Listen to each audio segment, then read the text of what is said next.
ఆ స్త్రీ అందానికి ముగ్ధులైనట్టుగా చూపించబడ్డాయి. ఒక ఆంగ్ల కవి చెప్పినట్టు, a thing of beauty is Joy for ever. మరి అందానికి ముగ్ధులవుతారు కదా ఎవరైనా.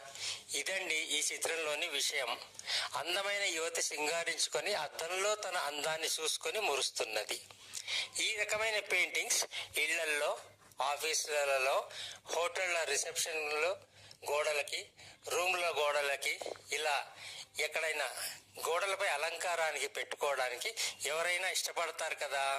అందుకనే ఈ చిత్రాన్ని డెకరేటివ్ స్టైల్ అంటే అలంకరణాత్మక శైలిలో వేయబడింది. ఈ చిత్రాన్ని, వీడియోని మా ఛానల్ని చూడండి, లైక్ చేసి, షేర్ చేసి, సబ్స్క్రైబ్ చేయగలరని మా ఆశ, మా మనవి. ఈ చిత్రం గురించి మీ కామెంట్లు కూడా దయచేసి మా ఛానల్లో షేర్ చేయండి. తద్వారా మాకు మీరిచ్చే ప్రోత్సాహం